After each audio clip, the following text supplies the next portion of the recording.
मुलाजिमन we want justice, we want justice, we want justice. हमारी मुलाजिमतें we want justice, we want हमारी मुलाजिमत हमारी मुलाजिमत हमारी तनख्वाहें हमारी तनख्वाहें we want justice, we want justice, we want justice. इनका organising secretary. आज हम Telangana government के अंदर उर्दू अकेडमी के अंदर टोटल 178 एम्प्लॉइज़ इसमें काम कर रहे हैं। कई सालों से 15-20 साल से हम खिदमत अंजाम दे रहे हैं। आंध्रा और तेलंगाना हुकूमत के अंदर हमारे साथ कई नाइंसाफ़ी हुई है। तेलंगाना स्टेट आने से हमारी कई मुश्किल आसान हो सकते हैं। हम उस दिन भी तेलंगाना तहरीक के अंदर भी हम बढ़ चढ़ के हम हिस्सा लिए थे। तेलंगाना की लड़ाई में भी हम बढ़ चढ़ के हिस्सा लिए थे। आज तेलंगाना आके 2 साल हुआ लेकिन हमारे कोई प्रॉब्लम सॉल्व नहीं हुए हैं। हम गवर्नमेंट तेलंगाना गवर्नमेंट जो भी स्कीम निकाल रही है उसके अंदर हम कुल मिला काम कर रहे हैं। माइनॉरिटी स्कीम्स के अंदर चाहे वो रेसिडेंशियल स्कूल हो, चाहे शादी मुबारक हो, चाहे माइनॉरिटी लोन वेरिफिकेशन हो, और ये रमज़ान के अंदर कपड़े बांटने का प्रोग्राम भी हमारे से लिया गया है। और हम पिछले 4 महीने से हमारी तनख्वाह नहीं है, फिर भी हम आज आप रेजिडेंशियल स्कूल्स का टारगेट हम पूरे डिस्ट्रिक्ट गली गली धूप और छाँव फिर के आज आपका टारगेट पूरा कर रहे हैं, लेकिन हमारी प्रॉब्लम सॉल्व नहीं हो रही है। आज मेरी तनख्वाह सिर्फ 5,000 रुपये है।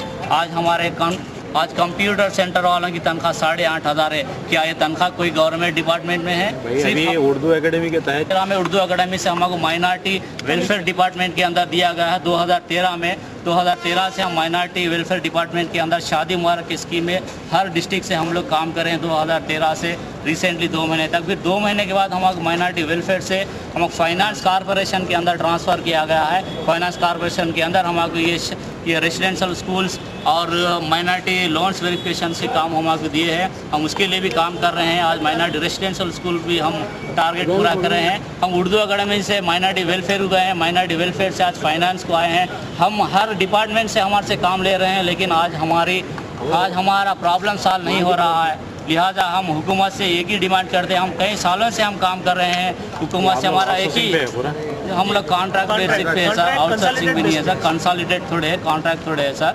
पिछले 20 साल से काम कर रहे हैं सर, हम अभी तक परमानेंट नहीं किया। हमारा मेन मुताबिला यही है सर। कर चुके थे क्या इससे पहले? हाँ सर, इससे पहले कुछ परमानेंट करे थे सर इसके अंदर। हम तो नहीं मालूम है सर, इससे पहले भी कुछ रेगुलर करे उसमें जी रिसेंटली सर। आपका डिमांड क्या है? वो हमारा मेन डिमांड यही है सर, हम हर गवर्नमेंट जो भी माइनॉरिटीज़ के लिए स्कीम निकाल रही है सर, हम यूटिलाइज कर रहे हैं। हम और भी जो भी काम दे तो करने के लिए तैयार है सर, लेकिन हमारा प्रॉब्लम से यही है सर, हमारा मेन डिमांड है हमको रेगुलरेशन करो सर, रेगुलरेशन करो। आज आपके माइनॉरिटी रेजिडेंशियल स्कूल में स्टाफ नहीं है, आज हमारे स्टाफ फिलअप करके आप हमारे से काम ले सकते सर, और जो भी काम लेना है लीजिए सर, लेकिन मेन मकसद हमारा रेगुलरेशन करो सर। हम पिछले 4 महीने से तनख्वाह भी नहीं है सर, हम बहुत मुश्किल से हम तनख्वाह नहीं है तो गुजारा कर रहे हैं सर। हमारा मेन मसला तनख्वाह है सर। థ్యాంక్ యూ ఇన్ఛార్జ్ ఫ్యాకల్టీగా పనిచేస్తున్నాను.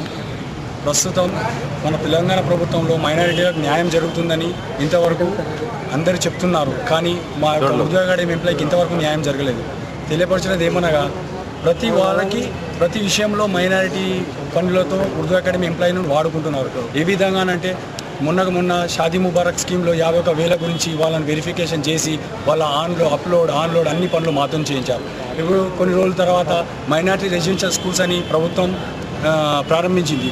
దానిలో అడ్మిషన్స్ కొరకు పిల్లలను తీసుకురావడానికి అమ్మాయిలైనా సరే అబ్బాయిలైనా సరే వీధిన ఊరున రాత్రనక పగలనక కష్టపడి ఈరోజు ఈ స్థాయికి తెచ్చాము. అయితే ఆ యొక్క స్కూళ్ళు ప్రభుత్వం ఇచ్చిన మాటను మేము మా మాటగా నిలబెట్టుకొని ఈరోజు ఒక్కొక్క ప్రాంతంలో ఎక్కడైతే ప్రభుత్వం మాట ఇచ్చిందో అక్కడ స్కూళ్ళు రెసిడెన్షియల్ మోడల్ స్కూల్ నిలబడుతుంది.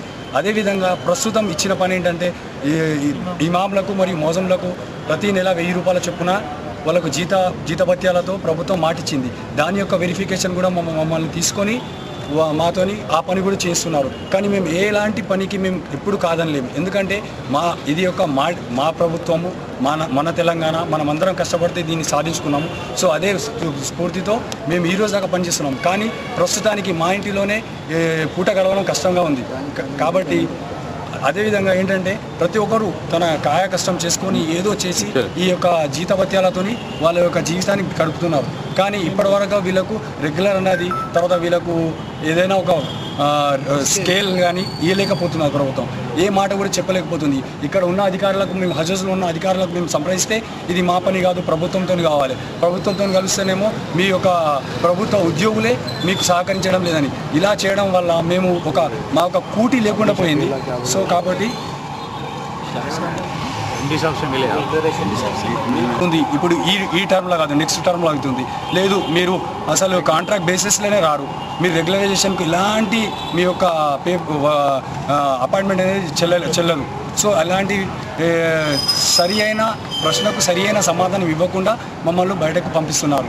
సో ఇప్పటివరకల్లా ప్రభుత్వాన్ని కోరేది ఏంటంటే, మేము యొక్క మైనారిటీము, మేము మీ యొక్క మనుషులము, మేము ఆంధ్ర వాళ్ళం కాదు, మేము తెలంగాణ వాసులము. మీరు అవుట్సోర్సింగ్ లా కన్సాలిడేటెడ్ కూడా కాదు కదా.